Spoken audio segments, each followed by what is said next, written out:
resulting in multiple casualties. We'll discuss this headline and more of today's top stories. I'm Ernie Manous. And I'm Celeste Diaz-Sherman. We'll also talk with Kat Robinson, the HAR Chair Elect, who will tell us about the current state of the housing market. And I'm Frank Billingsley. Plus, we'll also hear from Texas A&M University research scientist Dr. Michael Tice, who will break down recent findings that suggest potential signs of past life on Mars. Also, we want to hear from you. Give us a call or send us a text at 713-440-8870 or email us at talk@hellohouston.org. You can also watch us on YouTube by going to houstonpublicmedia.org and clicking the big orange banner.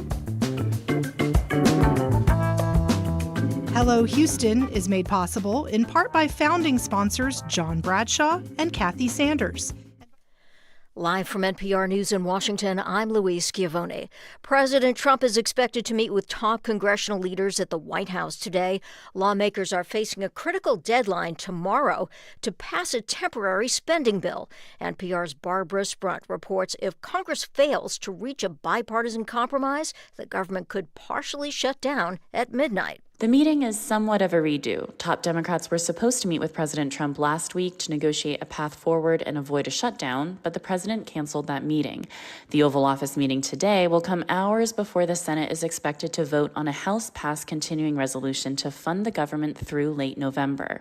Senate Democrats previously blocked that from advancing. They want to negotiate with Republicans to address expanded Affordable Care Act subsidies that expire at the end of the year. Republicans are pushing to pass the stopgap bill first and then negotiate. Barbara Sprunt, NPR News, Washington. Israeli Prime Minister Benjamin Netanyahu is at the White House at this hour. He's expected to talk to President Trump about a potential framework to end fighting with Hamas in Gaza. NPR's Daniel Estrin has details on the reported shape of Netanyahu's plans. I spoke with a person briefed on the proposal who confirmed to me some of the main points. It calls on Hamas to release all 48 of its remaining hostages, living and dead, up front. And then it calls for a gradual process where a multinational Arab and Muslim peacekeeping force would enter Gaza and Israeli forces would withdraw. Now, this is a plan that Trump presented to leaders of Arab countries in New York last week. It is the most serious effort yet since Trump entered office to end the war and to chart a post-war future for Gaza. NPR's Daniel Estrin. After a stormy appearance at the United Nations last week, Israel is increasingly isolated after losing support from many previous nations aligned with its strategies. The FBI is leading the investigation into yesterday's deadly attack at a church in Grand Blanc, Michigan. At least 4 people were killed. 8 others were injured by a gunman who crashed his pickup into the building. Steve Carmody with Michigan Public has more. The attack took place during Sunday morning services at a Church of Jesus Christ of Latter-day Saints in Grand Blanc, Michigan, about 60 miles north of Detroit. 40-year-old Thomas Jacob Sanford allegedly drove his truck through the church's doors and began shooting, and authorities say deliberately set the church building on fire. Sanford died after exchanging gunfire with police. Reuben Coleman is the acting special agent in charge of the FBI Detroit field office. The FBI is now leading the investigation and is investigating this as an act of targeted violence. Authorities are not disclosing any possible motive behind the attack. For NPR News, I'm Steve Carmody in Flint, Michigan. The Dow is down 78. This is NPR News. Live from News 88.7 in Houston, I'm Alexandra Hart. A federal court in El Paso will hear arguments Wednesday in a lawsuit challenging Texas's mid-decade round of congressional redistricting. News 88.7 government reporter Andrew Schneider says plaintiffs are seeking to block the new map from taking effect before candidates have time to file for the midterm elections. Republican state lawmakers passed the map in August during a special session under pressure from President Trump and Governor Abbott. Attorneys for the state contend the map is a purely partisan gerrymander designed to maximize Republican gains, but voting rights attorney Chad Dunn, representing the plaintiffs, says the map is an unconstitutional racial gerrymander. It has been the law for decades, long before even the Voting Rights Act was passed, that a legislature cannot draw districts on the basis of race. And that's exactly what the legislature did here. The filing period for 2026 Texas congressional candidates begins November 8th and ends December 8th. Plaintiffs are asking for an injunction to block the map from taking effect in time for candidates to meet that deadline, but the long-term aim is to throw the map out entirely. I'm Andrew Schneider, News 88.7.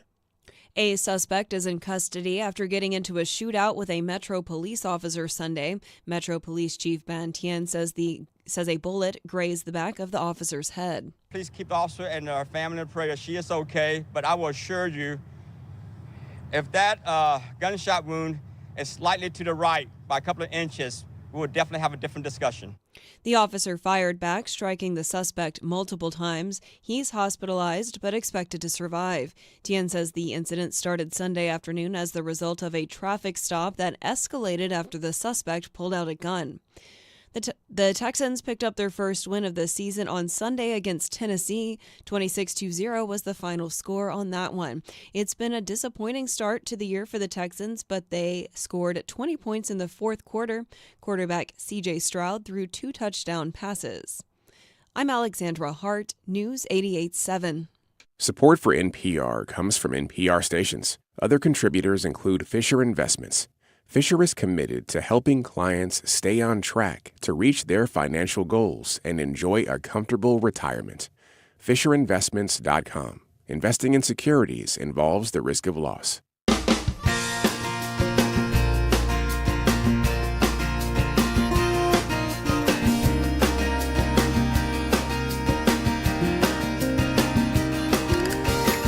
Live from the University of Houston, it's Hello Houston, an open forum on today's biggest stories affecting Houston and beyond. Call now, 713-440-8870, or let us know your thoughts on today's topics by emailing us at talk@hellohouston.org. Now here's your host for Hello Houston, Ernie Manous, Celeste Diaz-Sherman, and Frank Billingsley.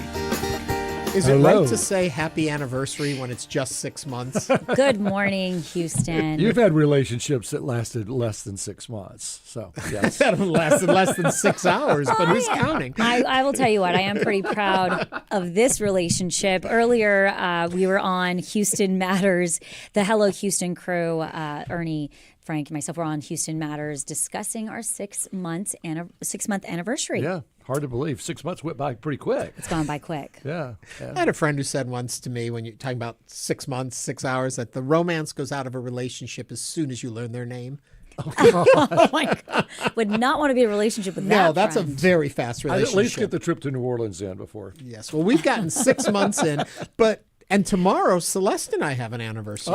We have an anniversary. Tomorrow, we'll have a 1-year anniversary being on the air, hosting things together. Oh, that's great. As part of this beginning of this. Right. I know y'all did a lot of political stuff because of the election last year. We did. Which was very well received. Which is really interesting. You know, earlier this morning we were on Houston Matters, and if you want to catch that interview, you can find it on our YouTube channel where you can find all of our past segments. But, you know, I was a producer on Ernie's show that he had, Town Square.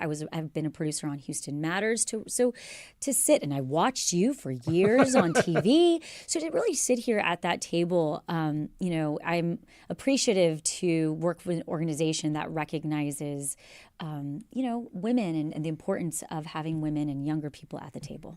Nice. In some way, I found that a little backhanded I was compliment. trying so hard. She's glad she's working Younger with us. people at the table. I was trying so hard for Ernie not to catch that. I knew Frank would take it as a compliment. I knew Ernie was going to somehow find it to hold it against me. He's a conspiracist from way back. Yeah, well, before Frank and I pass away, I would love to know how the weather is out there. You know, what about this morning? Kevin saw 66 degrees outside. It was fabulous. Absolutely. So these cool mornings, warm afternoons. But what did I tell you about dry October? Windy, fire weather. And it's already, the Weather Service is already talking about fire weather, and so be careful out there with any kind of burning that people do. They need to be very cautious because it is so dry now. In addition to that, it looks like Imelda will not hit South Carolina, but will be taken out to sea, basically following Umberto. Okay. Where they may do a little dance, they may do a little Fujiwara effect out Right. there. So it could be interesting to watch and see what happens there. And hopefully no land masses affected. Still mariners are in the way, unfortunately. So, Frank, is there any way that if you have to, hurricane. What are Hurricanes. Yeah, hurricanes circling each other. They can't merge and become one really big one, can they? Yeah. Celeste was not in studio on Friday morning when Frank she gave was us a at whole did a class whole- Oh, on yeah. that. She was at yes. how was the Savannah Bananas. So I didn't actually go to the game, but during that time, I've seen lots of the clips. It's amazing. Is I mean, it fun? it really is fun. And 50 Cent performed. Oh, wow. He performed during their. It's not halftime, I guess. Whatever their Stretch. Their stretch. Seventh-inning stretch. Yeah, their stretch. So I think it was a party. There was a lot of cool things happening over the weekend. So. Nice. We were emceeing the Mission of Yahweh. Raised $620,000, by the way. I don't know if you heard that number. Fantastic. At the gala portion of it, in addition to what they did with the table sales and all of that. And so that money will impact who? Homeless women and children. Excellent. And especially those that come out of abusive relationships and don't have anywhere to go. Excellent. So this woman back in 1961 started the Mission of Yahweh. We had her daughter here. And we had her on the show as well. So if you guys want to see that segment, head to our YouTube channel. Just a side note about that, and to remember and to recognize all the work that Warner Roberts, you know her for many years on television here in our area. She is a name above the business, and Warner was there, and it was great to see Warner again. And she really has put her heart into the Mission of Yahweh. Yeah, she looked terrific. In fact, everybody looked terrific. It was pretty heavy hitters socially. Yeah, it was a good crowd. And then I was in Galveston, drove down to Galveston Saturday and emceed the Pause Gala. By the way, you looked fabulous. Well, funny, I looked like Ernie. Frank wrote that to me. He's like, I dressed like you. You had sunglasses on and a shiny Well, it was jacket. a salute to Paulywood. Paulywood. And so there were some people. I woke up in the morning. I thought, am I supposed to dress like Ernie and sunglasses and all of that, or should I be a character from Hollywood? And some people did both. I mean, everyone did both. And I thought I could have been Raiders of the Lost Ark. Then I realized I missed the boat. You were just a character. That's I was just you. I was coming up on today's show, we've got a lot of great topics coming. Also, a little bit later on, you may have heard that the president is meeting with the Prime Minister of Israel at the White House today, and they're expected to have a news conference about 12:15 our time. We'll be taking that live when it happens, just so you know. You can stick with us, and you won't miss any of that. But we've got other headlines to cover. Celeste? That's right. We're going to go right into today's headlines, and we're going to actually jump to today's second headline. Where a Halloween display in Houston's second ward is drawing sharp debate. Two figures appear to hang by nooses beside a Mexican flag alongside a third in a serape. Owner Mark Rodriguez says it's a political statement about fear in his community amid immigration enforcement. Neighbors are divided. Some defend his right to speak out. Others condemn the imagery. The controversy has gone viral, just as Rodriguez anticipated. He insists he means no threat, and this is my little political statement. Our community lives in fear right now. The schools, people are dropping the enrollment in the schools. The restaurants are low. The community, everybody's scared right now. I like practicing our First Amendment rights. By no means am I threatening nobody. This isn't a threat towards no agency or no officers. And that was a clip from his interview on KPRC. And what do you think of this Halloween display? Is it wrong, or is Mr. Rodriguez simply practicing his right to free speech? Now is the time to give us a call or send us a text at 713-440-8870. I'll tell you, I saw the display before I heard the whole rest around it, and I found it very disturbing. I think not that he doesn't have the right to have his free speech and his free expression put out there. I think masking it as a Halloween display kind of takes the idea out of Halloween and what a Halloween display is supposed to be, at least from where I sit. Now, as a political statement, fine. I support your right to do it. I find it very triggering and could be very difficult for a lot of people. I would almost say, it's hard to go this far, but to say it portrays political violence, and I think that is a slippery slope, especially in today's environment. but I can understand where he's coming from and his concern. And I do believe people in the community feel this way and are concerned. You know, listen, I am Latina. I grew up as Celeste Diaz Granados. I am very proud of being of my Latino culture. And I hurt with the Latinos right now who are being marginalized. However, I do agree that this display, to me, seems distasteful. I don't want my children seeing that. It is very, he's sending a very clear message about what he thinks, and I don't see the benefit of this. And if you are trying to bring awareness to what is happening, there are ways, there are organizations that are helping people, and this to me just does not help. I also think it paints a certain group in a very broad-stroked negative way, and I also find that unfair. I agree. And I'm all for free speech and free expression. Yeah. The two, we sort of went over, two figures appear to hang. The two figures appear to be ICE agents and Trump supporters. They're wearing MAGA hats. They're wearing red MAGA hats, and they have masks on so you can't see their face. And I think that's going a little too far because people are doing jobs. You may not agree with the job they're doing, but they do what they are paid and hired to do.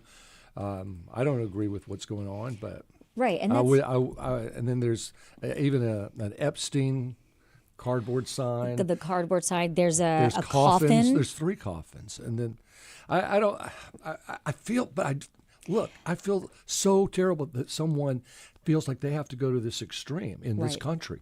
This is not the kind of. I mean, maybe we say, well, this is distasteful, but look what ICE is doing to a lot of people, and what this country has done to a lot of people, I feel has been unjust and not constitutional. I'm not a judge, and hopefully judges will figure it out. But when people are being treated that way, others are going to react, obviously, really harshly. And but as Ernie said, you don't want to stir up political violence. It's very violent. It's a display that is very obvious in your face. There is already so much that I think people walk around holding that feels heavy that we don't necessarily need to put it out there on display in such a way. It's a time where we're talking a lot about free speech and what you have the right to say and not say. And free speech, we at this table believe that all speech should be protected and you have the right to say it. We also believe that there's responsibility that comes with what you say. The concern here is, though, you don't want, it's the same thing with screaming fire or shouting fire in a crowded movie theater.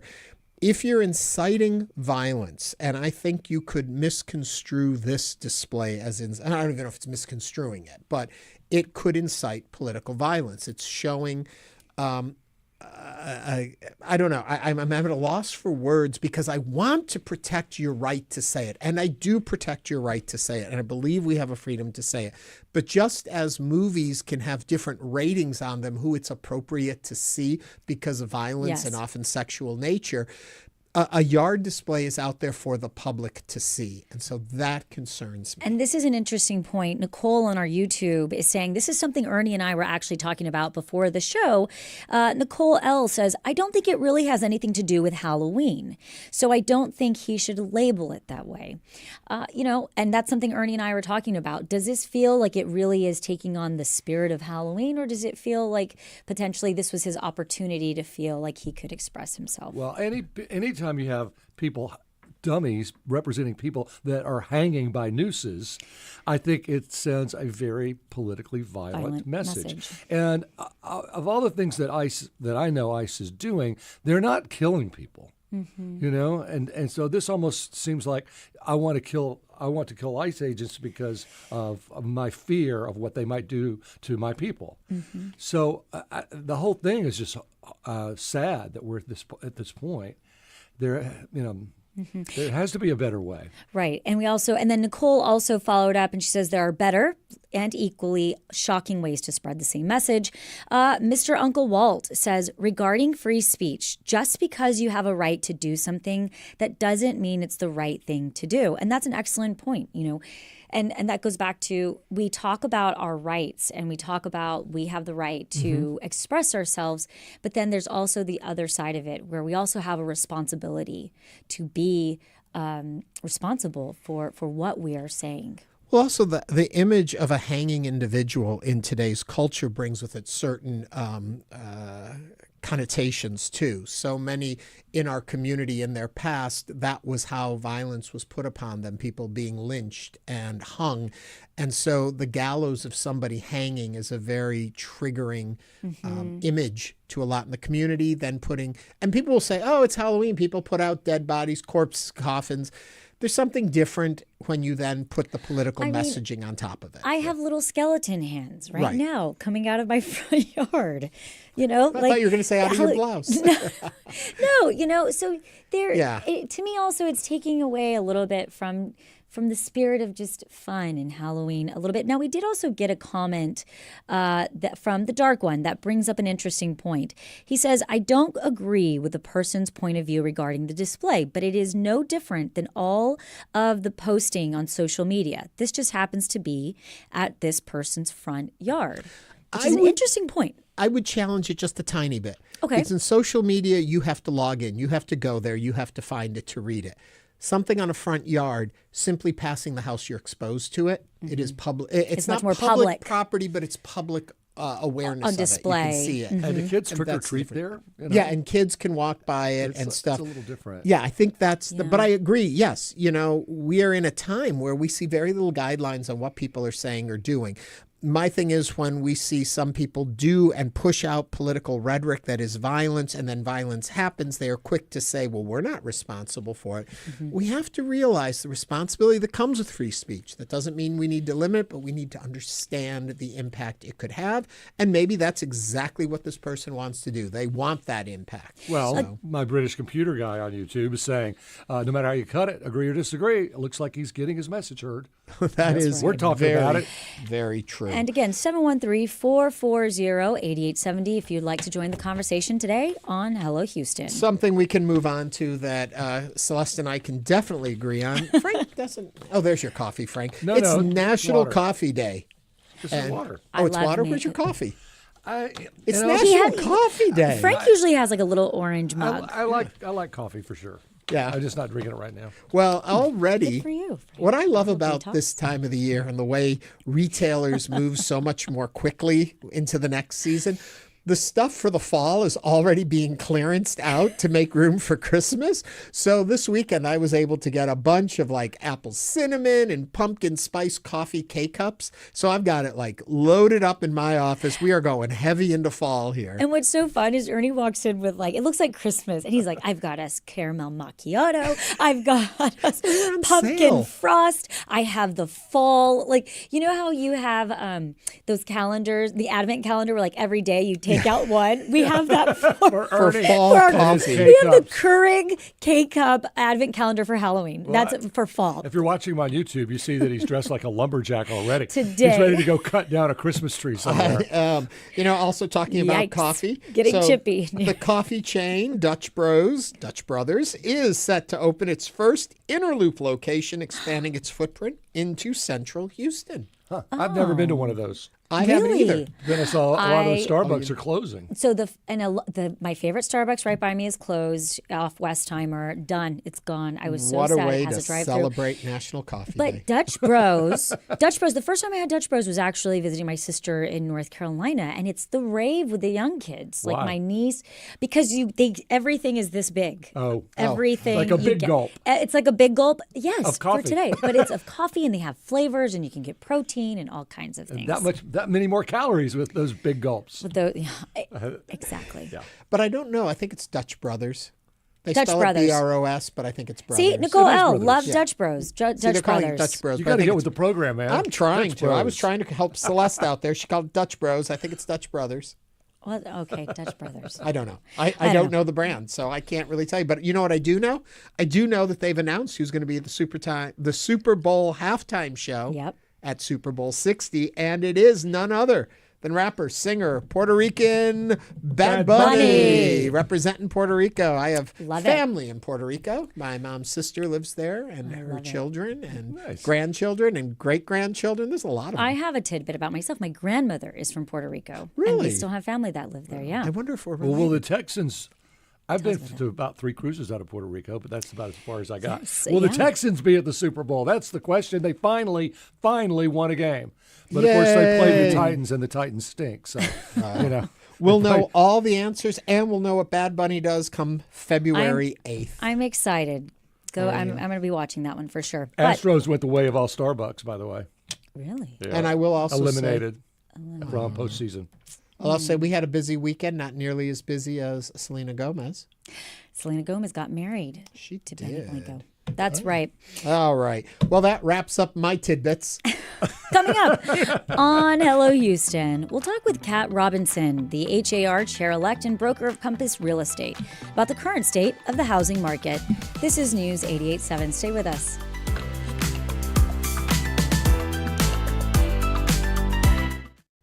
With federal support gone, Houston Public Media needs a stronger foundation for the future. The Houston Public Media Resiliency Fund is our response to ensure this service remains strong, stable, and community-powered. Your gift today helps us stay on the air tomorrow and the day after that. Give now to the Resiliency Fund at houstonpublicmedia.org/donate or call 800-364-8300. Place is coming up tonight at 6:30. Did you know your gift to Houston Public Media could go twice or even 3 times as far through your employer's matching gift program? Many companies will match the charitable donations of their employees, and some even match gifts from retirees. That means your support for trusted news and programs could have double the impact for our community. Find out if your company participates at houstonpublicmedia.org/match. Who the Justice Department chooses to prosecute and who it doesn't looks a lot like a reflection of President Trump's foes versus friends. The White House says that's not the case. It is not weaponizing the Department of Justice to demand accountability for those who weaponized the Department of Justice. Political interference at the DOJ, next time on 1A. 1A that is coming up today at 2 o'clock on News 88.7. Support for Houston Public Media comes from listeners like you and from Baylor College of Medicine. Through research and innovation, Baylor continues to redefine what's possible in healthcare and medical discovery. Tonight on Houston Public Media TV8, American Masters presents Rita Moreno, just a girl who decided to go for it. Explore her 70-year career with new interviews and clips. Tonight at 9 on TV8.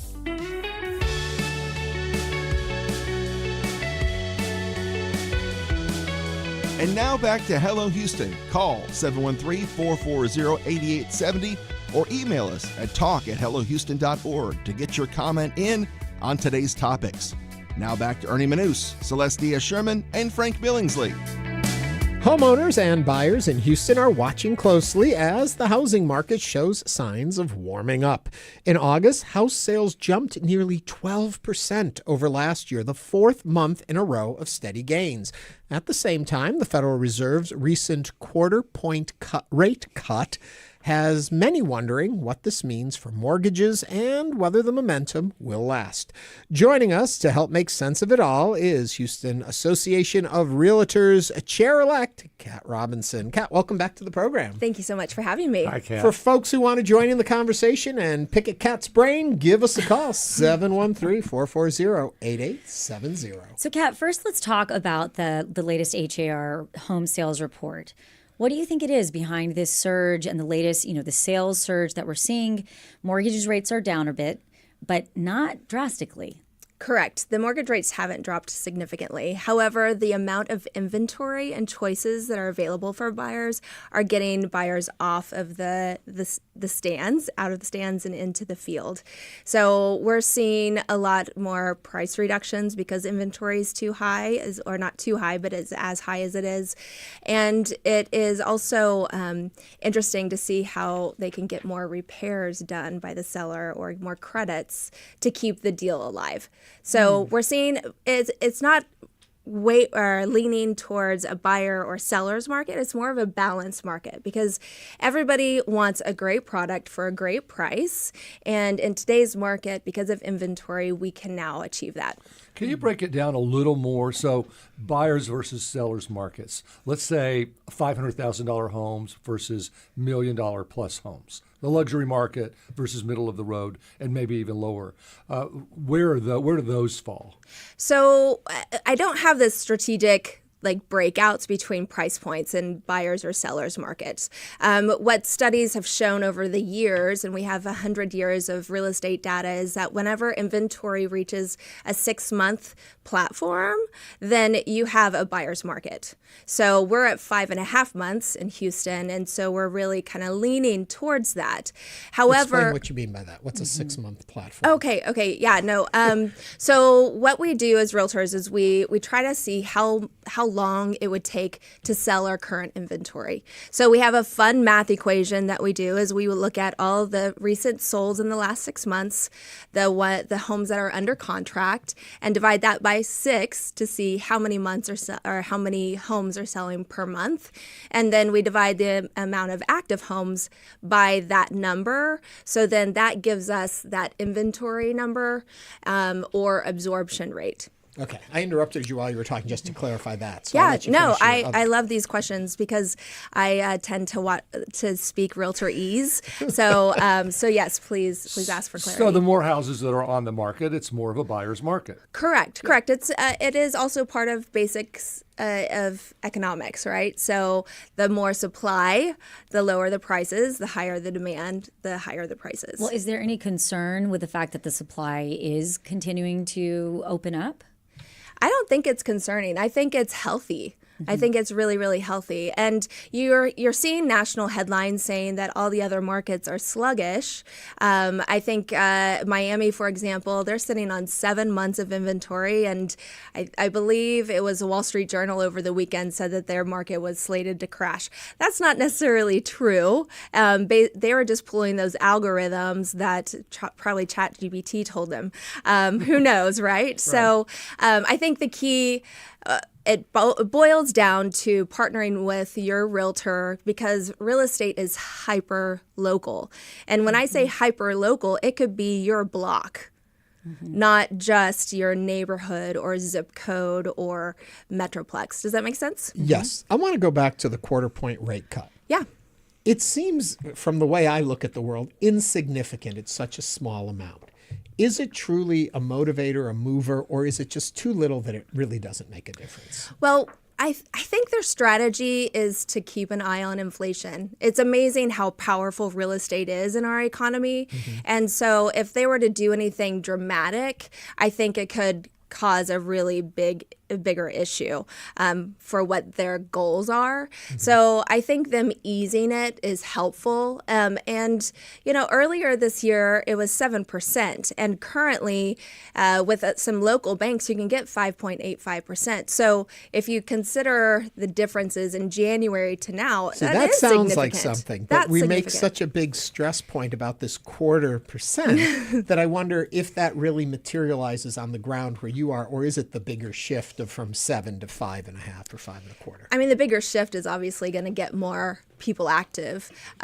However, I think the news headlines and people keeping an eye on what's going on with our economy is going to help people make smarter decisions for their family. Yeah. We are speaking with Kat Robinson, Houston Association of Realtors Chair Elect, about the current state of the housing market. If you would like to join the conversation, you can give us a call or send us a text. Well, to Ernie's point, and I think what you're saying here is if you put too many houses on the market, you don't want to put too much of anything out there because it becomes less valuable. Correct. So that you bring the interest rates down a little bit.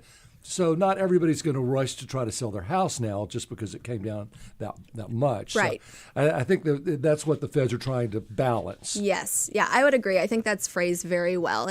They're controlling that balance and keeping it there. So where do you see them going? Or do you have any intel for us, Kat? Ooh, well, let me get my glass ball out. Okay. So there are rumors that they're going to continue to slightly decrease rates for the rest of the year, and that's exciting. I think we're seeing more inventory come on the market too, which is really unique for Q3, Q4 of the year, because typically it's our slowest time of the year historically for sales. So I see the cadence that we're at continuing. I want to just remind everyone the phone number here is 713-440-8870. It's 713-440-8870. You can call or text that number. I'm curious, we talk a lot about the population coming into the area, more people coming in. Are these people buying or are they renting? What do you see more of? And when someone rents, is it usually a step toward buying, or does that say something about the bigger economy? So I believe that it's both. I think it's a kind of a 50-50 between renters and buyers. HAR can get some great stats for you if you'd like. Now, the second part of your question, repeat that one more time. I just want to make sure I got it. Do you see that as a pattern of, if they're renting, does it say something about, are they planning to move into buying? Is that what we're noticing, the trend, or do they come here and rent just to rent? Traditionally, people move here, they rent to get a feel for the city because Houston is so big, and then they purchase. However, some are ready to purchase because they know what their goals are. So it makes it a lot easier for them to pull their trigger. But I don't think that it's a scary thing for people to just choose to rent and stay renting, because at the end of the day, if it's not the right time to buy, don't buy. If you don't have the down payment, you don't have the credit, you don't have the job security, then stay with that rental until you have that. There's nothing wrong with that at all. So I think it's great that we have plenty of options for rentals and for purchase. That's good advice. I would want to say I've been in this game a little bit this year, buying and selling. And what I've noticed with friends doing this too is the better maintained your home is, because people may flock to it, they all want to buy it, but then they get that inspection report back and it needs a new one of these and a new one of those, and this is falling apart, and then nobody wants it. So how do you advise your buyers and sellers to look at that? So I try my best to walk through the house with them to be as detailed as possible. At the end of the day, if it's broke, fix it. If it has fingerprints on it, clean it or paint it. Those are just the bare minimum. And ideally, we all are doing maintenance every day in our home. Those magic erasers are fantastic for fingerprints. I have a 10-year-old, so I need that, right? So those maintenance pieces are huge. You also need a budget for replacing roofs, because that is a very sticky wicket for getting new insurance policies on homes now. So roofs that are older than 10 years old traditionally will need to be replaced before you sell. So that's an important data point. Also, your HVAC systems. The EPA changed codes earlier this year, and now our Freon and the furnace types have changed. And so you can't just replace one component of the system. You have to replace the entire system. So I think that those are things that homeowners should know about and be considering that as they maintain their homes. It's something buyers should be aware of. Oh, yeah. Now, Kat, we did get a YouTube question for you. Mr. Wright 0510 wants to know, is there a relationship between low cost, high inventory, and corporate cash buyers of homes? That's a multifaceted question. Thank you for that. So when corporate comes in with big pockets with cash, typically they'll sweep in and take those lower price point homes off of the market quickly, and then they'll turn it into rentals. So with that movement, it definitely increased prices. We saw a lot of that also during COVID the last 5 years. So it definitely influences our market for sure. Do you all do data points of rentals in a neighborhood so that you can tell a potential buyer, be aware there are 5 homes on this block that are rentals, meaning they could also be Airbnb maybe? Yeah, absolutely. And in fact, HAR has an incredible tool called Market Insight that realtors can give to a prospective seller or buyer that will pull that neighborhood data and email them once a week, so that they can keep a pulse on rentals, sales, all the other activities. Yeah, well, we've seen these stories where Airbnb people will rent a house to party. So now you've got a party house, 2 doors down. And I don't know how you keep from doing that unless you just don't buy there in the first place. Right. So I think when it comes to short-term rentals, I mean, that's always such a hard topic because as property owners, we want the right to use the property however we see fit, right? Now, should it affect our whole neighborhoods, all of that stuff, that's when that personal rights infringes on other rights, right? Yeah. So we have to be very steady in our messaging, saying that yes, we want private property rights, but we also need to respect our neighbors.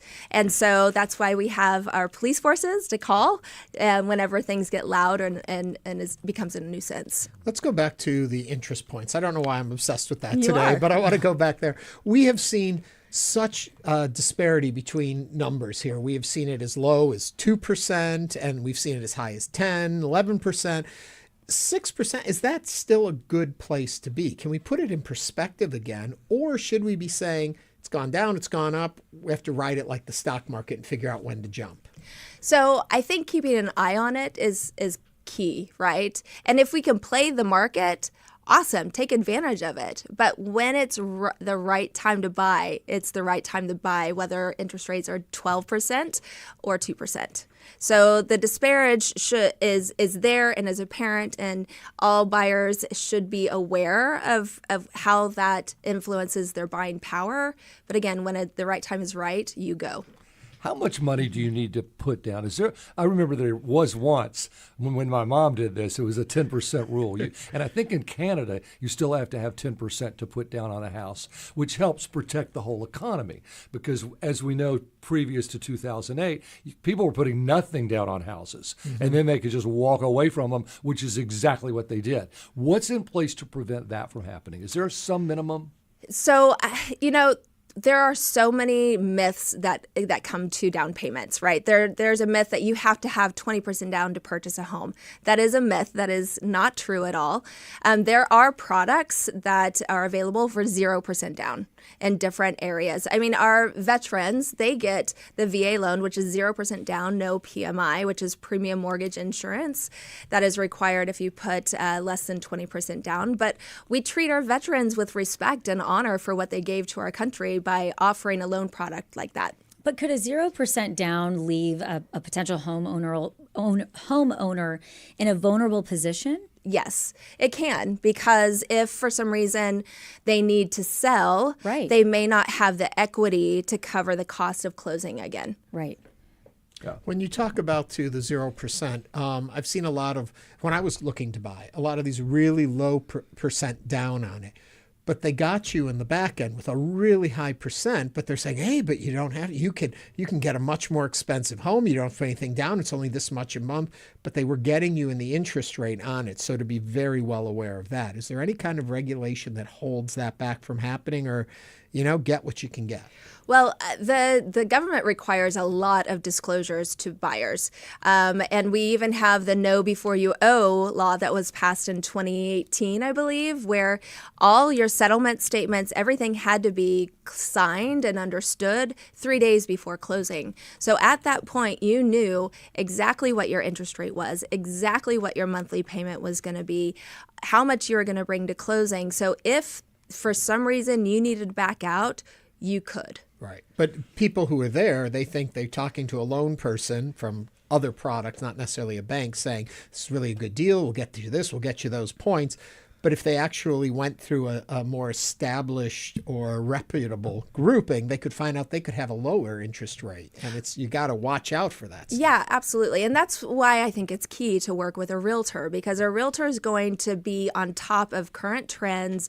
They're going to have relationships with local banks, and they'll know who to call, who to ask, and understand the closing cost structure and interest rates. Now, Kat, we also received another YouTube question from Cliff Plans HTX.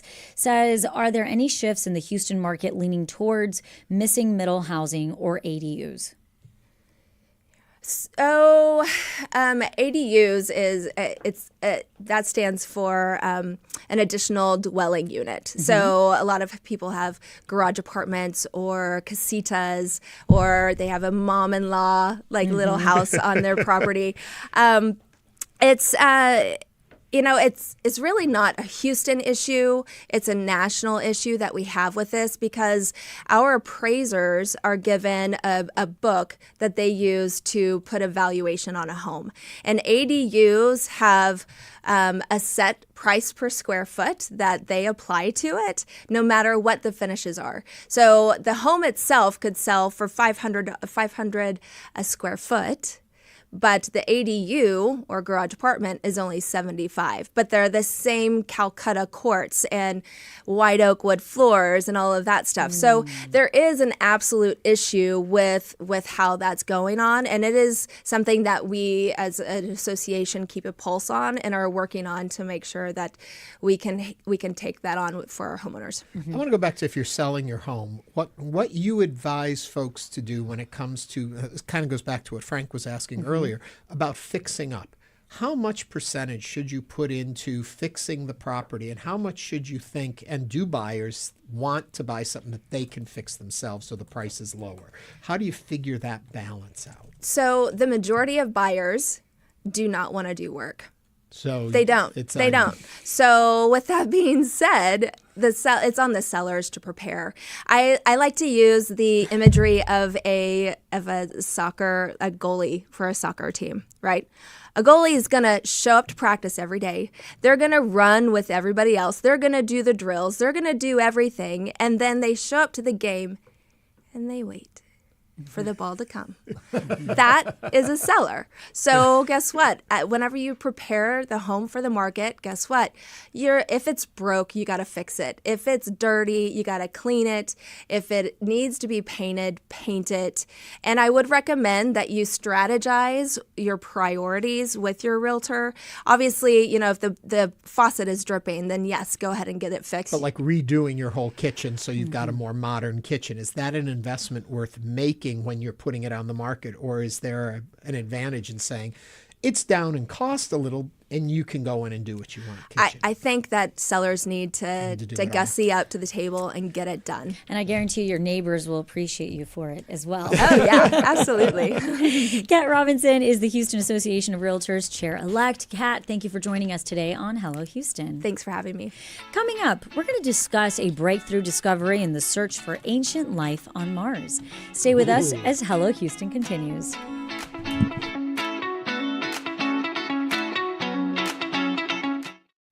Federal funding for public media has been cut. In response, we're creating Houston Public Media's Resiliency Fund. Donations made toward the fund will directly counter the loss of the $2.2 million in federal funds that were cut annually and strengthen our station's foundation to provide our services into the future. Contributing to this fund is easy and quick and makes all the difference to our station. Help build the Resiliency Fund now at houstonpublicmedia.org/donate. The Arts Hour, Friday nights at 9 on News 88.7. I'm Stephen Dubner, host of Freakonomics Radio. Every week, Freakonomics Radio explores the hidden side of, well, everything from the economics of sleep to when is the best time to rob a bank. So tune in next time on Freakonomics Radio.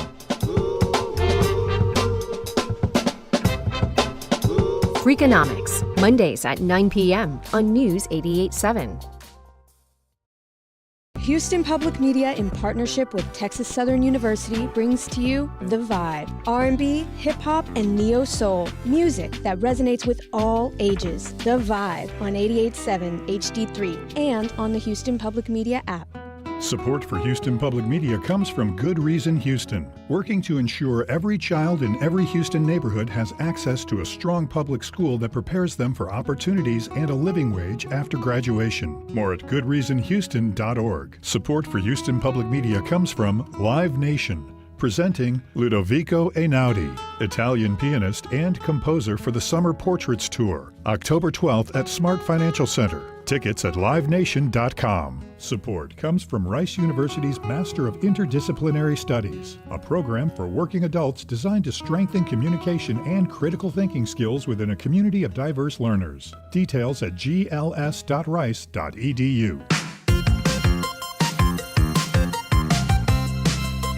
And now back to Hello Houston. To comment on any of today's topics, call 713 1-888-440-8870 or email us at talk@hellohouston.org. And now here's Ernie Manous, Celestia Sherman, and Frank Billingsley.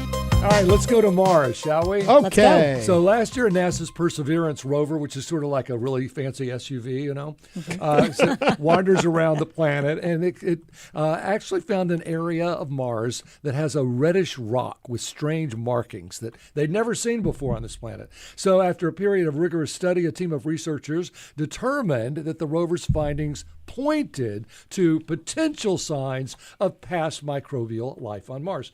That's important, and I'll let our guest speak more to this, but microbials live in water, some kind of water. If you find water, you find life. You can't have life without water, I think, but I'm not the expert. The expert is Dr. Michael Tice, and he's kind of laughing at me over there on our Zoom call. He's a research scientist in the Department of Geology and Geophysics at Texas A&M University. He's also a member of the science team for the Mars 2020 Perseverance rover. Michael, we're so glad you're here to educate us.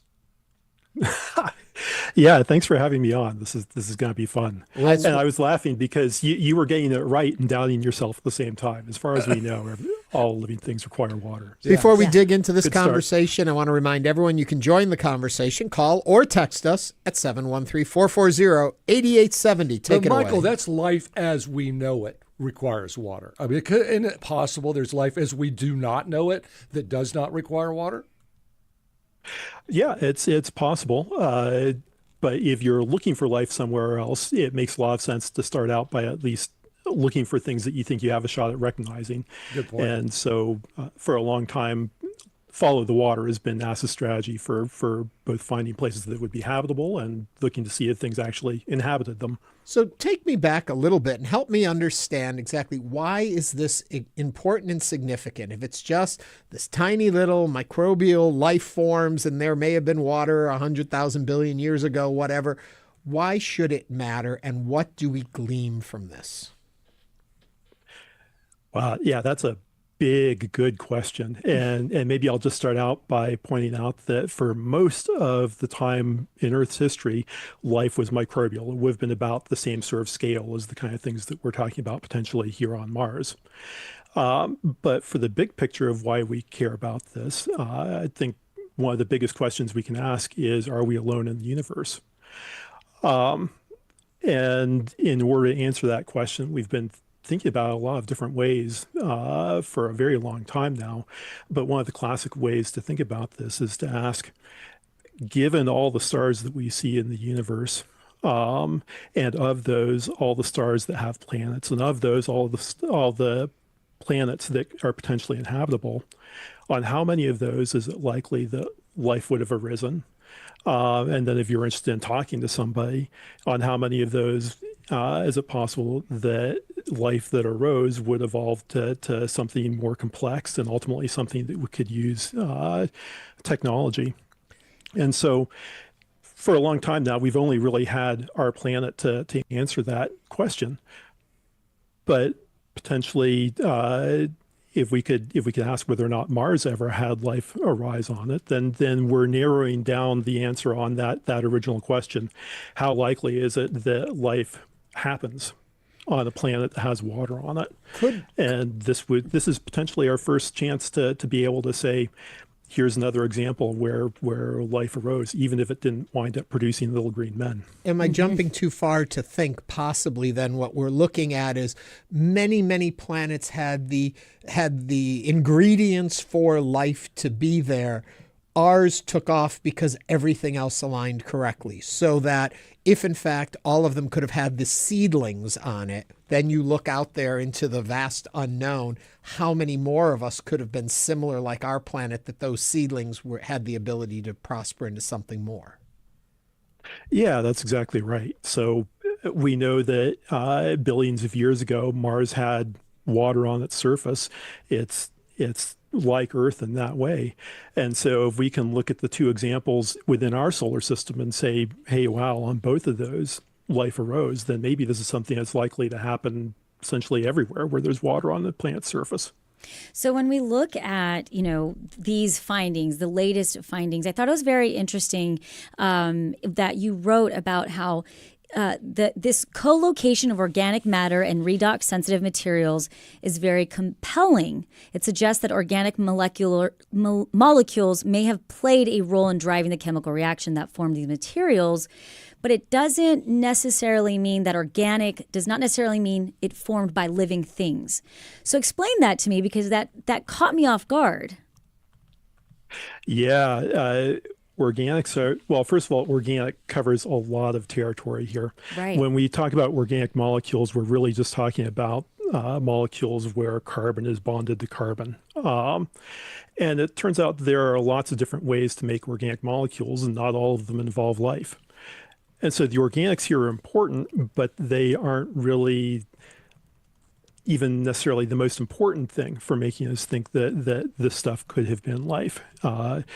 Really, the interesting thing here is that organics may have taken part in reactions with other things in the rock to make the stuff that we're seeing. And some of those reactions are difficult to do at the kinds of low temperatures that we think this rock formed at, without having life essentially drive the reactions.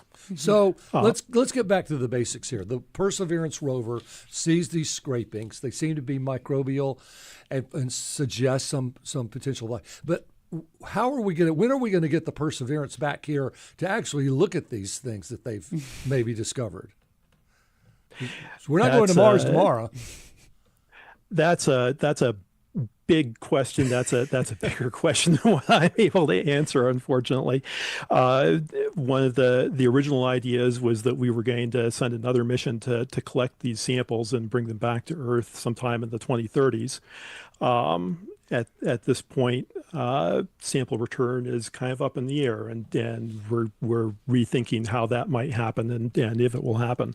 It's going to be a question for really all of us to decide, and our political leaders to decide about the importance of what we could learn from this and whether it's worth the cost. Because it's very 50-50. I mean, there may have been life on Mars, but it might be very similar to what we have here.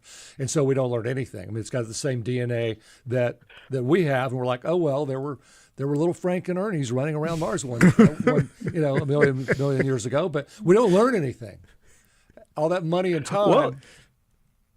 That's sort of an interesting question. If we were to get these samples back and find out that it was essentially the same kind of life that we have here, including DNA and how things are coded for in that DNA, wouldn't that be interesting too? I mean, that would really suggest either that we had an amazing coincidence of life evolving in exactly the same way on two different planets, or there was so much exchange of material between planets early on that life was just shared between the two places. And either way, that's an incredibly interesting thing to know. Yeah, it is interesting, but it's going to take a lot of time and money, that's for sure. Is there anything you can glean other than the suggestion of potential life? I mean, that's about all you can say at this point, huh? Well, so right now what we can say is that with the instruments that we've had on board Perseverance and with what we know of these reactions right now, life seems to maybe be the more likely explanation than non-living things. But what's really interesting now is we actually have rocks that we get to talk about, and there are going to be all sorts of people following this up with studies on exactly how these different reactions can occur. They're going to be looking for non-living reactions that we don't know about right now that could potentially explain these things. Ultimately, we need to get those samples back, or we need to be able to look at similar rocks that could potentially give us other kinds of evidence. But we actually get to start having real discussions centered around solid rocks about whether or not there was ever life on another planet. And that's exciting. That is exciting. Thank you Dr. so much. Michael That's Tice great. is a research scientist in the Department of Geology and Geophysics at Texas A&M University. Michael, thank you for joining us today on Hello Houston. Thank you for having me. Thank you. Coming up, we'll continue diving into today's top stories. Stay with us for the second hour of Hello Houston.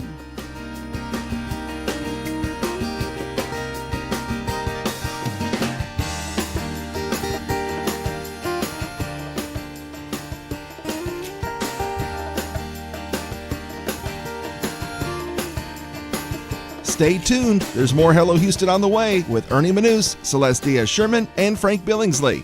For the latest in local news, subscribe to the Hello Houston daily newsletter at HoustonPublicMedia.org. Hello Houston is a production of Houston Public Media. The opinions expressed by the guests of this program are solely their own and do not represent the views of management, staff, or underwriters of Houston Public Media. This is News 88.7.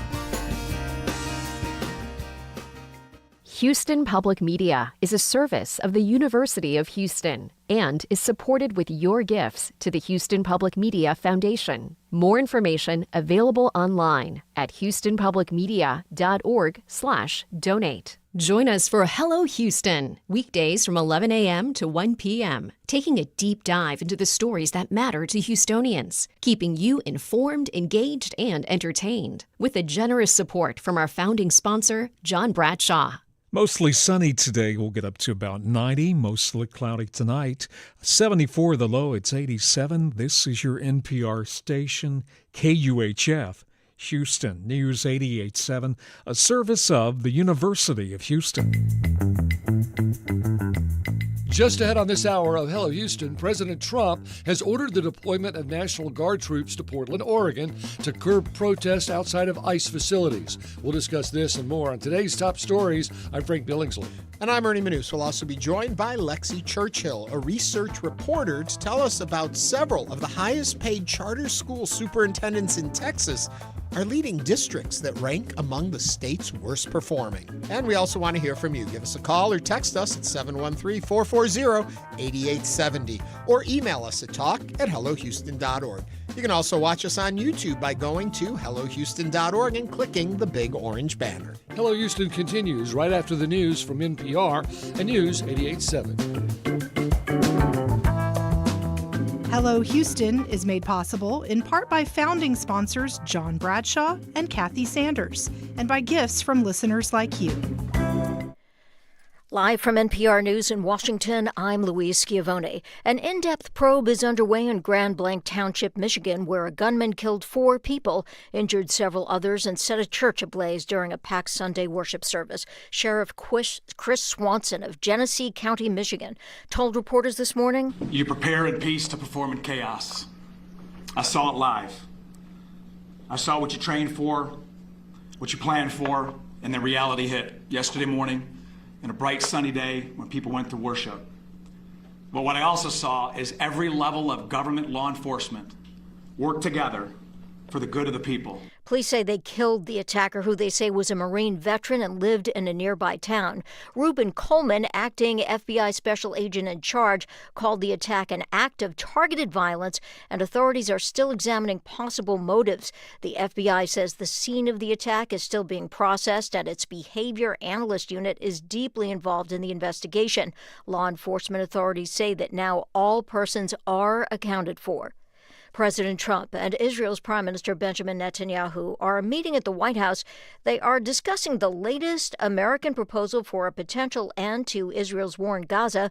But as NPR's Emily Fang reports, it's still uncertain whether Israel and Hamas will agree. Many of the points in the proposal have been raised before. For an example, an end to the war in exchange for all the hostages returned to Israel. What is slightly new is Tony Blair, the former British Prime Minister, could lead an international consortium to oversee the reconstruction of Gaza at first. But other points, like the total disarmament of Hamas and a hard timetable of when Israel would withdraw its forces, are sticking points. And all the while, Israel's military continues to pound northern Gaza, where some residents have not been able to leave this area because they say they have nowhere safe to go. Al-Auda Hospital in northern Gaza said on Sunday that Israel's ground operations there killed 13 Palestinians who were brought to the hospital. Emily Fang, NPR News, Tel Aviv. A big video game maker is going private. NPR's Scott Horsley reports on the sale of Electronic Arts. A trio of private equity firms is buying the video game giant Electronic Arts in a deal valued at $55 billion. EA is the company behind popular games like Madden NFL and The Sims. The buyers include Saudi Arabia's public investment fund and Jared Kushner's investment company. Lufthansa says it's adding more than 230 jets to its fleet by the end of the decade to keep up with strong demand for air travel, but the airline also says it plans to cut about 4,000 administrative workers, thanks to efficiency gains tied to artificial intelligence. Scott Horsley, NPR News, Washington. President Trump meets with congressional leaders from both parties this afternoon as a spending stalemate threatens a government shutdown by midnight Tuesday.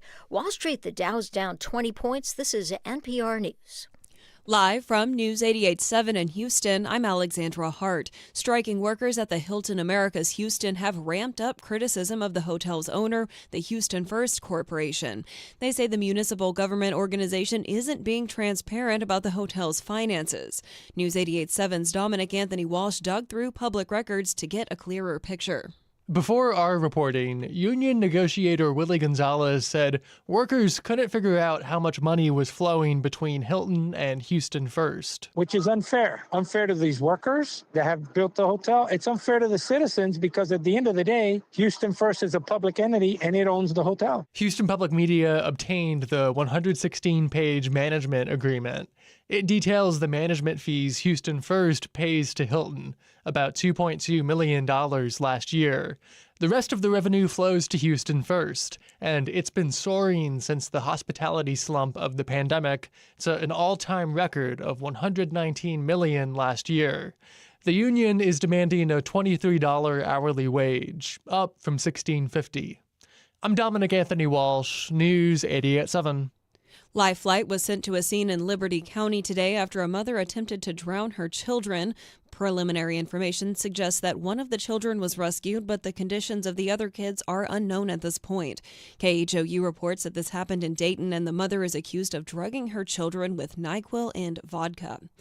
The Astros season is over. They will not make the playoffs this year. Jeff Balke is a writer for the Houston Press. He told Houston Matters that the team will likely not re-sign one of its star pitchers, Framber Valdez. I don't think you can, because the kind of money that he's going to want and the amount of money the Astros are already spending, I just don't see that happening this offseason. He's going to want a bunch of money. He's faltered now 2 straight years in the second half of seasons.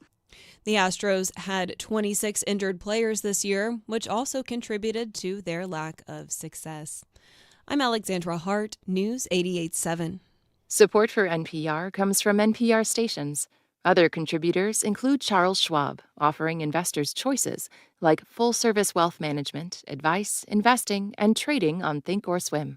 Learn more at schwab.com. And from the Doris Duke Foundation.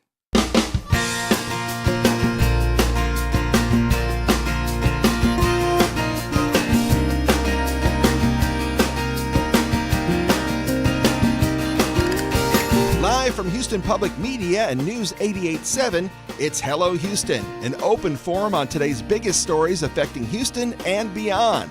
Call now, 713-440-8870, or let us know your thoughts on today's topics by emailing us at talk@hellohouston.org. And now, Hello Houston with Ernie Manous, Celeste Diaz-Sherman, and Frank Billingsley. Welcome back to the second hour of Hello Houston. We're back. We are back. On a Monday. We survived the weekend. We survived the weekend, and yeah. We got the most, and it's our 6-month anniversary. It's our 6-month anniversary, and we had a pretty packed earlier show looking at the housing market, but we started off discussing this Halloween display in the second ward, where it's going viral, and it's quite controversial. It basically is a Halloween display, and this is in the Houston 2nd Ward neighborhood, and there's a sharp debate around it. It's 2 figures appear to hang by nooses beside a Mexican flag, alongside a third in a serape. The homeowner, Mark Rodriguez, says it's a political statement about fear in his community among immigration enforcement. Neighbors are divided, and of course here at Hello Houston we always invite you to chime in at 713-440-8870. You can send us you can give us a call, or you can send us a text, and we received quite a few texts about this. Jen from Clear Lake wrote to us to say, we pretty regularly have violent imagery around Halloween, including murders, pregnant, zombies, etc.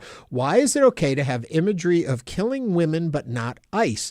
Violent ideation is not great in general, not just when it's applied to the right wing. Oh, brother, it's not okay to have imagery of killing women. Where did that? No, let's not kill anyone. Let's dress up as Peter Pan for Halloween and call it a day. I follow, though, a little with Jen because so much of the horror genre is women as victims. You know, there's even the whole concept of the last girl, which is in slasher films, the one girl who gets away. She's the pure one. She's the good girl who's not the bad girls who all get killed. Mm-hmm. So I know that there's been an ongoing concern with that. But as far as yard decorations, I don't think they often target. But I think the difference is in a political environment in which we are in today, where political violence is in the past. In recent past, there wasn't such an emphasis on political violence. As of late, it seems to have steeped up its concern in our community. So I'm always concerned that we do something that fans a flame. You don't want to ignite more, and we are in a very tense moment right now. And I think that may be where some of this is coming from. But Jen, I appreciate your chiming in. We also got a thank you, hello, Houston. Dear Ernie, Celeste, and Frank, I'm a longtime Second Ward resident, and I highly disagree with the display. Yes, we see that too. Yes, and we also got another text, and this was anonymous. It says, so, Celeste, what to you is the spirit of Halloween and why you think that it's a good thing? You know, that's an excellent question, and I'm glad you're asking me that. Full disclosure, my daughter last night, over the weekend, saw something very scary, and last night she had a full-blown panic attack, and Dan and I were sitting there talking to her, and she said, Mommy, I don't like Halloween. I don't understand it. There's scary things all around us? And I had never in my life really thought about it in that way, that to some people, this is not, a Disney effect where, to me, I kind of think of it maybe in a very rudimentary way, where I think of Halloween as jack-o'-lanterns and carving pumpkins and candy corn. And so, I am, as a parent, constantly being faced with questions, and my own child has different perspectives, and bringing that to me, where she was like, I really don't like it. Whereas my 4-year-old, we are at Walgreens and asked to buy the skeleton, and we have a skeleton in front of our house named Robert. So, Robert the skeleton. Yeah, it is. There's a fine line. I definitely think there's a fine line. I think it also has to do with upbringing and the environment in which you were brought up in, and the community in which you were in, and how safe you felt. And so if you always grew up feeling safe and protected, being scared on Halloween was like a thrill jolt. If you grew up in environments in which you didn't feel safe or felt attacked, the idea of being scared on Halloween loses that patina of fun and charm. Are you saying my child doesn't feel safe, Ernie? No, but I'm saying I think when you grow up in a city, like if you grew up in a small town in the idealized 1950s where you were white middle class, the idea of being scared meant something different. No, than if you grew I up understand in an what you're urban saying. setting where these things are real fears. And I think we need to be compassionate of thinking of all different parts of our society and how they react to it. I also think that our children are growing up right now where they see and hear a lot of scary things that are real. Mm-hmm. That are very, very real. And any child can go on the internet and see some very gruesome things. And so we have to be cognizant of that. Yeah, for sure. As we continue this conversation, I want to remind everyone, we had said this in the first hour, that Donald Trump is meeting in Washington with Israeli Prime Minister Benjamin Netanyahu today. And they were going to have a press conference, I believe, after their conversation, their meeting. That has been slightly delayed, that we know right now, but we're going to continue to monitor that. So if and when it happens, we will bring it to you live, just so you know you're not missing anything as we chat. Do you see the text from Colby from Katie? I like this one. Funny how I started my current job 6 months ago tomorrow, and listening to Hello Houston on my lunch break has become part of my routine. Really appreciate y'all. So that means Colby's been with us from day one. Yeah. Colby, well, congratulations on starting your new job, and we appreciate you for supporting and listening to Hello Houston. Yes, and we're glad to be your routine. Absolutely. We are a routine, if nothing else. Yes, and I also did receive a text about Halloween. It says Halloween is a dumb holiday. In fact, it's not a holiday. If you have to go to work that day, it's not a holiday, it's an event. So right? You know what that means? I agree with this person, and I say we should make it a national holiday and take the day off work. Because I love Halloween. I'm sorry. I do too. And so my daughter's like, in our household, we're split house on Halloween now. About 20, 25 years ago, I remember giving the forecast for Halloween, right? Everybody wants to know, what's the forecast for Halloween? It's going to rain on us. Trick-or-treating. So I'm doing that. I'm doing it for the whole week up to it. And I got this very heartfelt letter from a woman who said, I am a Wiccan, a witch. Wiccans are witches. Okay. And was not expecting that. And it's kind of our day, and you don't say anything about us. You say everything about all the little kids and all the parents and all the schools and all the churches, and you leave out the Wiccans, and we are here. I know. So Frank is giving a shout out to the Wiccans. Now, I thought that their day was the next I wrote her day. back. I never heard back from her again. But that's interesting, Frank. I think I always thought their day was All Saints Day. The next day is the Wiccan holiday. Yeah. But she wanted to know why I didn't mention the Wiccan forecast. Yeah, well. I mean, you can't. Well, you know what? This year we'll have it. I'm a populist. What can I say?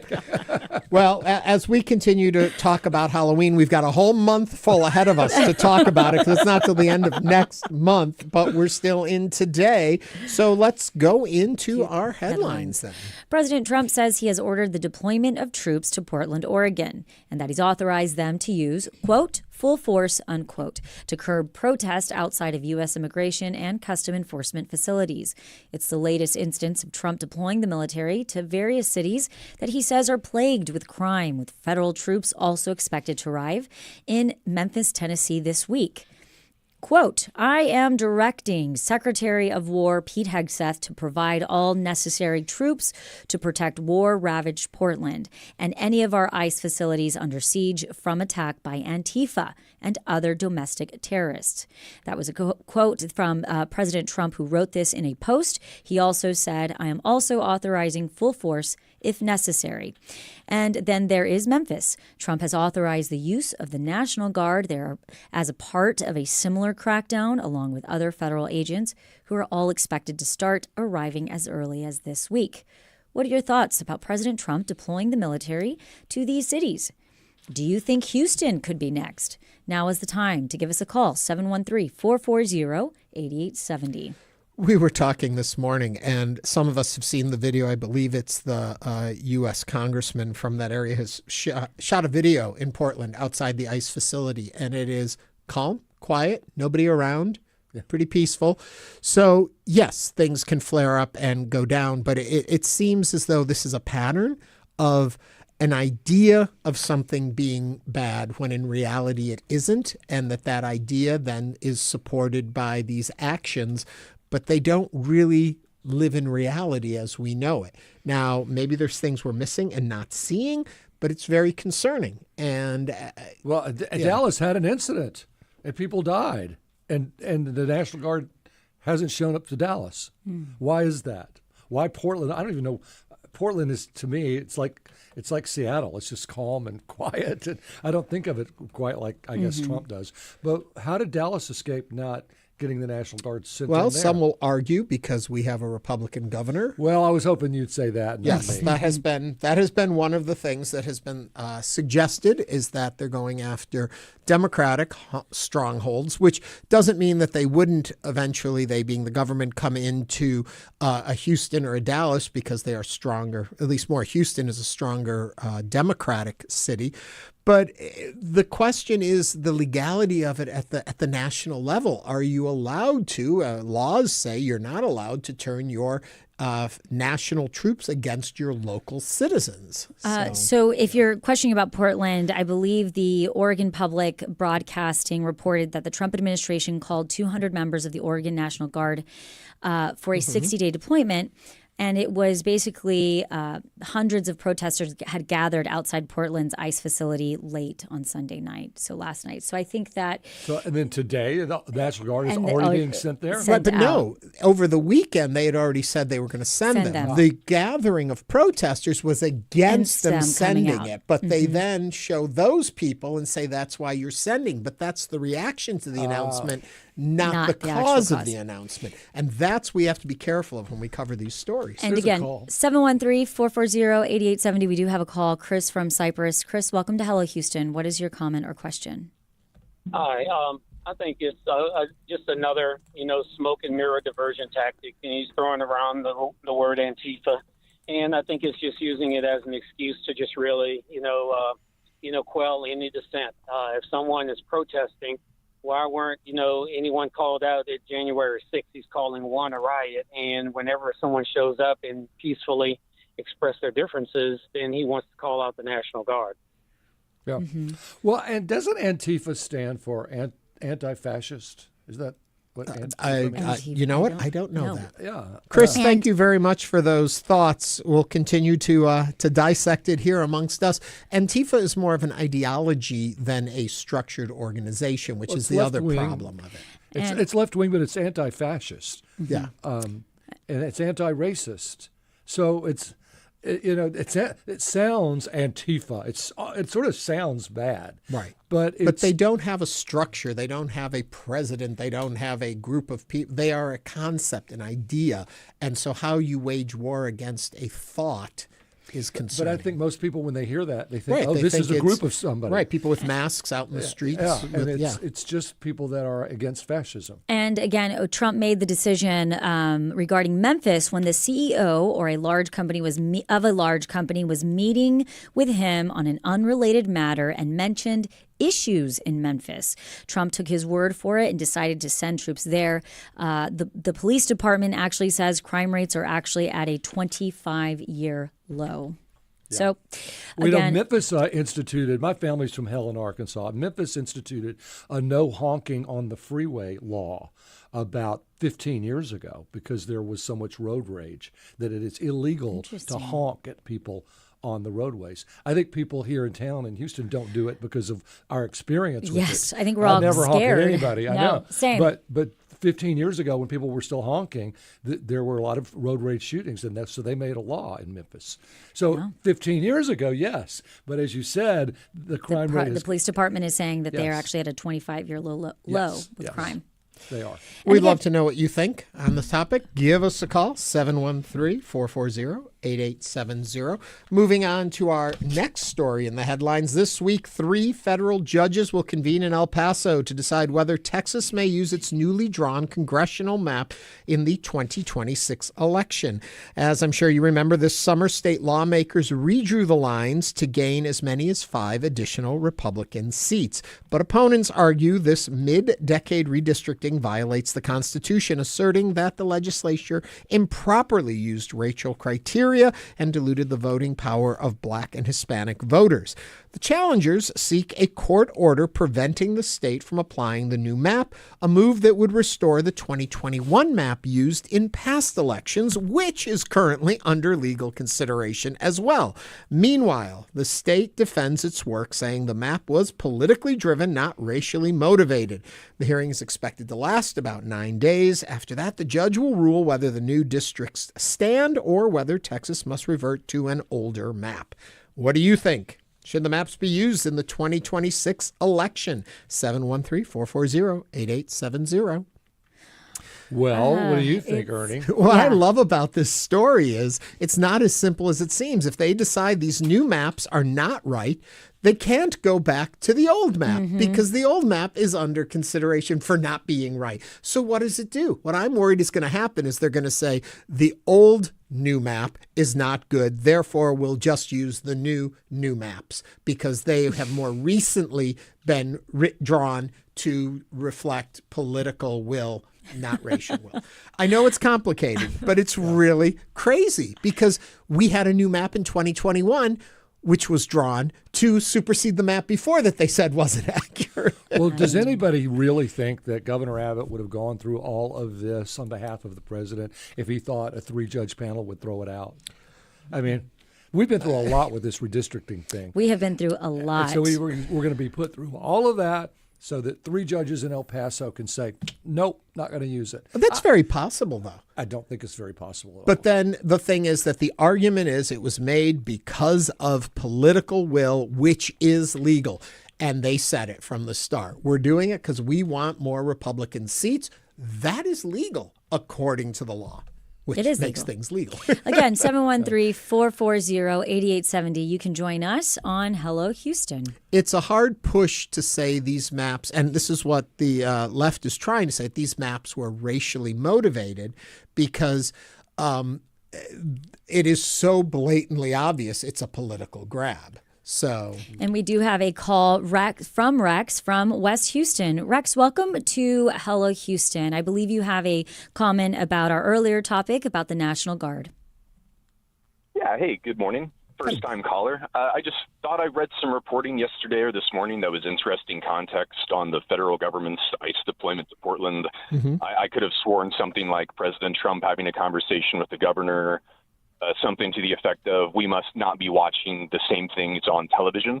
I just thought that was an interesting remark from the president that may suggest he doesn't have a complete and accurate picture of the boots on the ground reality. Rex, thank you for that. We have seen repeatedly in this president's administration of a lot of his information he seems to glean off television. And that can be concerning because, as we have seen so often, the silos in coverage that have evolved over the years, that if you depend on television journalism for your full information, you could get skewed information. You could very well get a very politicized version of it. It surprises me if you have access to all the information in the world at your fingertips by being the president of the United States, you don't utilize that more.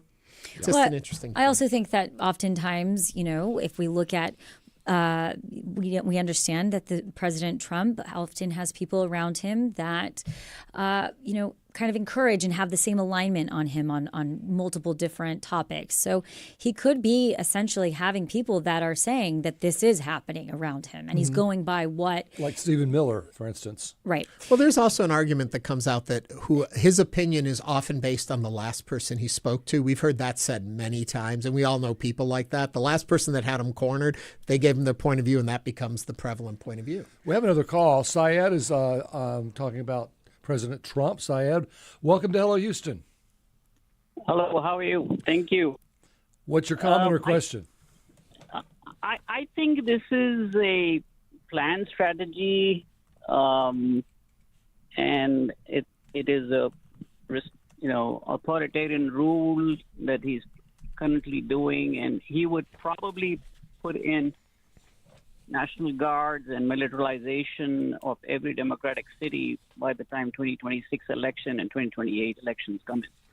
He will intimidate people not to come and vote, in addition to everything else that he has been doing to disenfranchise, people who doesn't agree with him.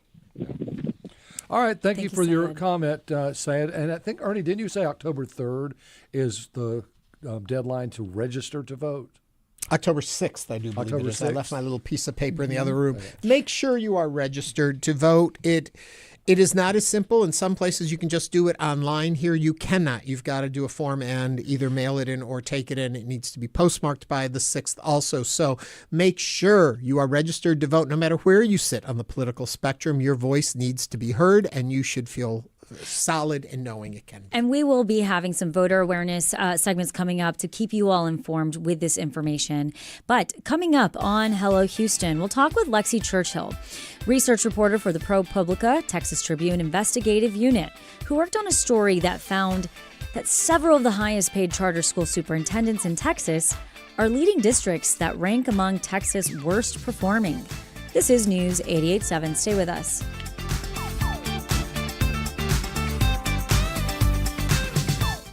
Hello, I'm Josh Adams, General Manager of Houston Public Media. This station just lost $2.2 million in federal support annually. To keep our station strong, we've launched the Resiliency Fund, powered by community members just like you.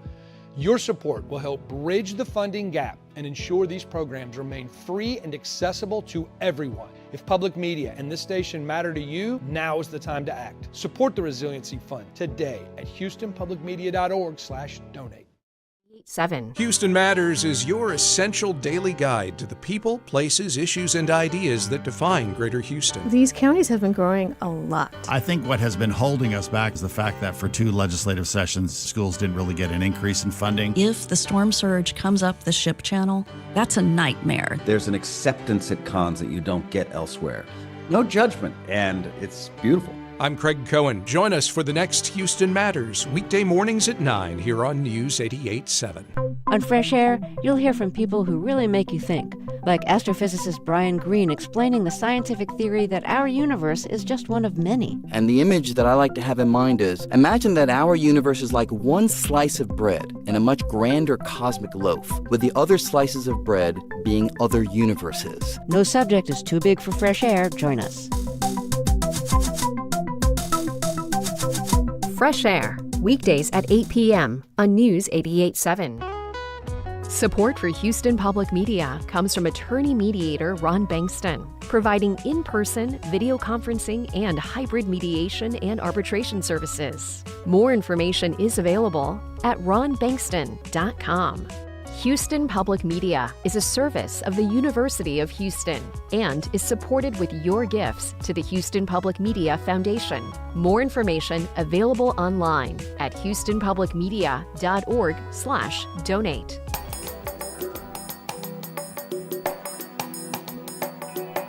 And now back to Hello Houston. To comment on any of today's topics, call 713-440-8870 or email us at talk@hellohouston.org. Now back to Ernie Manous, Celeste Diaz-Sherman, and Frank Billingsley.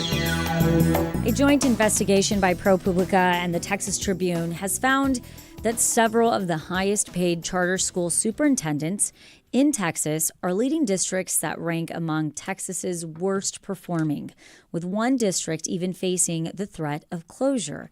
The investigation also uncovered undisclosed compensation, high teacher turnover, and even conflicts of interest, raising questions about oversight, transparency, and the real cost to students. Joining us now is Lexi Churchill, the research reporter with the ProPublica-Texas Tribune investigative unit, who worked on this story. She's here to walk us through what this all means for students, family, and Texas taxpayers. Lexi, welcome back to Hello Houston. Thanks so much for having me. And if you would like to join the conversation, you can give us a call or send us a text at 713-440-8870. So is this, this must be your beat. You come up with some of the most interesting stories. So how did you come across this one with the highest paid superintendents in charge of the lowest performing schools? Yeah, absolutely. So this is part of an ongoing investigation that we've been doing this year, which really started earlier this year when we found these 3 charter school superintendents were making far more than what they were disclosing on their website, where they're required to post their annual contracts online, as well as to the state, which we reviewed the TEA data for, where they're supposed to also report their income salaries. So we had an initial story back in March showing that these districts were paying their superintendents sometimes hundreds of thousands more on top of their base salary that they were reporting, which sometimes doubled or even tripled their salary overall in some years, including Salvador Cavazos, who is the superintendent of Valere Public Schools, a small charter network with 3 locations and about 1,000 students, who appears to be the highest paid superintendent in Texas as far as public schools go, period, making almost $900,000 in some years. Oh, you're kidding.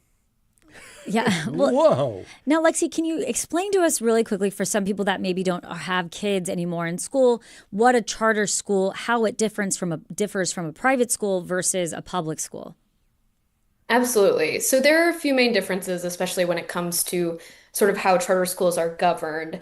So a charter school is technically a public school, but it's overseen by a board that is appointed versus public school boards are, of course, elected. So that's a main difference, because you don't have really a say in who's running the school, and that board is, of course, in charge of holding the superintendent accountable and overseeing their performance. Charter schools are also governed oftentimes by another sort of oversight group that's often a private institute. So we're able to report on them because the actual schools themselves are required to be nonprofits, but then they oftentimes have a sort of management group that runs them that's a private school. So that's another major difference. But when it comes to these charter schools, two of them are in the Dallas area and they have a few schools that are condensed to that area. But a lot of other charter schools, especially larger ones that have become sort of chained in Texas or across the United States, have schools across the state and across the country. So for Valere Public Schools, they have 3 locations, one in Austin, one in Corpus Christi, one in Brownsville. So there's a difference too in those schools that there's not a sort of central taxpayer base. They don't get taxpayer dollars. They're funded by the state through other ways, but they don't get taxpayer dollars. So they're sort of decentralized in a way. And we've seen that, especially in these schools, from reviewing their meeting minutes. It varies quite a bit from, say, a Houston ISD, where those board meetings are public. They receive a lot of attendance. There's a lot of public comments. When we reviewed the Valere Public Schools meeting minutes for the last few years, we saw 0 public comments made. Sometimes the meetings were as short as 5 minutes, sometimes, 20 or 30 minutes. So there's a huge difference in how charter schools oversight works and how they're governed, if that makes sense. Before we continue down that path anymore, I'm just curious, industry standards, or how is the pay structure traditionally looked at when it comes to superintendents, and how it shifts once you get into charters or into private schools? Is there a median salary that we should be looking at when we talk of superintendents? That's a great question. So what we do know from publicly available data is a superintendent's salary is the leading factor is how big the district is. So that's not always the case, but you would expect, the Houston, the Dallas, the Austin ISD superintendents to be among the highest paid because they're overseeing tens of thousands, sometimes hundreds of thousands of students. So that is typically the leading factor. And you see that the Texas School Board Association does an annual report every year that gathers this information, and it shows the median superintendent salary goes up based on the number of students. So when we're looking at these charter schools, the largest one has 3,000 students, which is equivalent to just the really small districts as far as ISDs go in Texas. So another big difference besides the number of students too is that we typically see, and this isn't the case in all charter schools, but what we found in these 3 charter schools is that the contracts do list their base salary, but they do not list any sort of metrics for when they can get an initial bonus, how much that bonus can be, what metrics they're using to determine that, versus you see in Houston ISD, for example, obviously they're undergoing a state takeover, which is quite controversial, and the interim superintendent who's been appointed by the state, Mike Miles, received a really hefty bonus in recent weeks, almost $200,000. I believe it was a $173,000 bonus on top of his base salary of $462,000, which is very significant, no doubt, and one of the bigger bonuses in ISDs that I've seen publicly reported. But there was a metric in his contract and a point system that they use to come to that conclusion. We have not found an equivalent of that in these charter schools, and the board members have either not answered our questions or not provided clear metrics of how they came to these hundreds of thousands of dollar bonuses. I think even these are surprising numbers, even if it was based on proof of performance. But when you take that out of the equation, obviously, as your research has shown, I don't understand the justification behind it. Yeah, absolutely. So all we know is 2 of the schools, Faith Family Academy and Gateway, which are both based in Dallas, have not responded to our questions about why these bonuses have been granted. So we've requested records, we've asked the questions, we just haven't really received a response on the why behind that.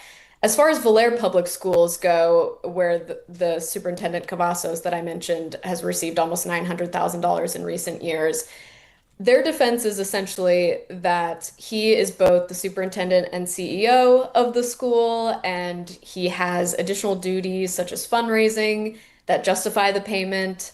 Earlier this year, after our initial story about this, the Texas Association of Charter Schools actually reached out and told the school board that they need to pay him less and need to pay him and his bonuses by certain metrics, and essentially said that his overall compensation was completely out of range of market value. But they have continued to double down, and they said they're not going to change based on that or lawmakers' similar calls for change. We're running really tight on time, but I'm just curious, reaction from parents and or teachers in these schools? I think they've been shocked from who we've heard back from. Again, the schools are required to report the superintendent's salary on their website, but all they're reporting is that base salary. So unless you know to look up the school's 990 tax filing report, which is not everyone's first instinct to do, you would not be able to see that full compensation. That's the only place we've been able to find the actual total compensation for these superintendents.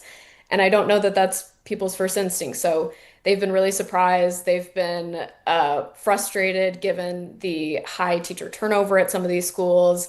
At least 2 of the schools are paying their teachers below the already very low statewide teacher salary average as well. So from what we've heard, it's been a lot of frustration. Lexi, good work there. Yep. Yeah, it sounds like there's a lot of information, Lexi, and we thank you for joining us. Lexi Churchill is a research reporter with the ProPublica-Texas Tribune investigative unit. Lexi, again, thanks for joining us back on Hello Houston. Thanks so much. And that brings us to the end of our show. We want to thank you for watching and listening to us on Hello Houston. We'll be back tomorrow with more conversations. We will now be joining NPR's coverage as President Donald Trump is meeting with Israel Prime Minister Benjamin Netanyahu. We'll be joining them in just a few seconds. Yeah, they wanted to have a press conference after their meeting so we can maybe get some insight into the peace plan that Trump was proposing. We'll see where that stands. So we're going to turn it over to NPR for their national coverage so we can get all of the details, and we will see you again here tomorrow. This is live special coverage from NPR News. I'm Scott Tong. And I'm Peter O'Dowd. President Trump and Israel's Prime Minister Benjamin Netanyahu are meeting face-to-face at the White House today. Any minute now, we do expect them to take questions from reporters in the state dining room. This meeting comes as the war in Gaza nears its 2-year mark, and Netanyahu faces increased international pressure to end the war. A ceasefire between Israel and Hamas has remained elusive, but the U.S. says it will present a plan soon to Israeli and Palestinian leaders and Arab intermediaries to end the war and to rebuild Gaza. Joining us to help us understand the moment are NPR diplomatic correspondent Michelle Kellerman, NPR senior national political correspondent Mara Liasson, NPR White House correspondent Danielle Kurtzleben, and NPR international correspondent Daniel Estrin in Tel Aviv. Welcome to all of you.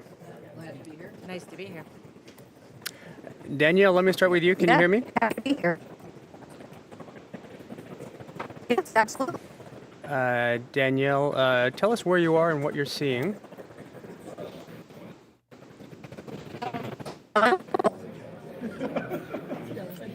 Okay, Peter, over to you and Michelle. Yeah, it looks like we might have some trouble with Danielle's line. So let's bring in Michelle Kellerman, diplomatic correspondent for NPR. Michelle, let's see if we can pick up where that technology problem left us. We've been here before. Netanyahu's been to the White House 3 times already this year. Do you sense anything different about this meeting? Well, I mean, the time is different.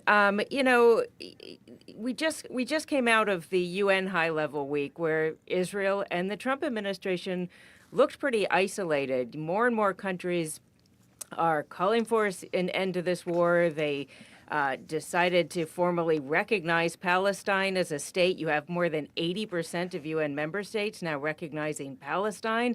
And that's at a time when Netanyahu says there's going to be no Palestinian state, and at a time when Israel is threatening to annex parts of the West Bank. Trump now, says he won't let Israel annex the West Bank. He met with Arab and Muslim leaders on the sidelines of that General Assembly last week.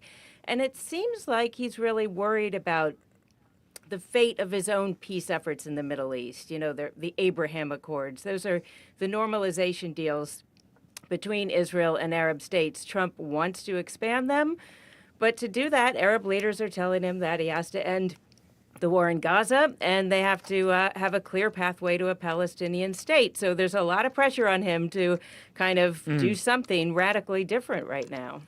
Michelle, when President Trump and Netanyahu speak in just a few moments now, what do we expect to hear? Is this a peace deal? Is it a framework? I mean, do we know? Well, we've been hearing about this 21-point plan to end the war, not just a ceasefire and an exchange of hostages and prisoners, which we have seen in the past, but a real plan to talk about the future for Gaza. It includes some things that Netanyahu has refused in the past, that things like a role for the Palestinian Authority in Gaza, for instance. So we'll see if Netanyahu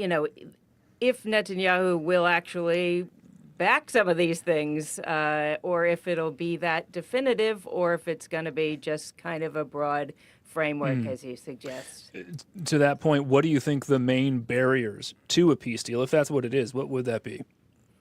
Well, I mean, there's a lot of big barriers. I mean, what Netanyahu doesn't want is for people to say, that out of October 7th, the Palestinians get a state. He sees that as a reward.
about to knock